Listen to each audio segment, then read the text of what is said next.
Radio Televizioni i Kukësit është qendra e radhës ku Akademia e Trajnimeve vijoi shkëmbimin e eksperiencave dhe përvetësimin e standardeve të unifikuara profesionale të medias publike.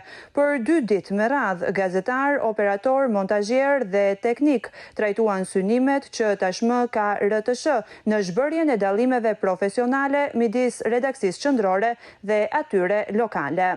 Terreni duhet të jetë jeta e përditshme e gazetarit. Nuk mund të kemi një gazetar që refuzon terrenin, nuk mund të kemi një gazetar që të larg terrenit. Duhet kuptohet që terreni është jeta e gazetarit, nuk ka gazetar të nivelit parë dhe nivelit dytë, ka gazetar që të rrinë pranë terrenit, ka gazetar që punojnë çdo ditë në terren, ka gazetar që duhet të rrinë pranë shqetësimeve të njerëzve, ose duhet kuptohet si në Kukës, si në Tiranë, si kudo, çdo njeri ka një histori për të treguar, çdo ngjarje duhet rrëfyer dhe besoj që shqetësimet e njerëzve duhen sjellë në ekranin tonë. Eksperiencat e RTS-s qendrore i shtohen Radio Televizionit të Kukësit për të synuar në vazhdim rritjen e standardit të raportimit, por edhe pasurimin e programacionit me tema të ndryshme të lokalitetit në qarkun e Kukësit.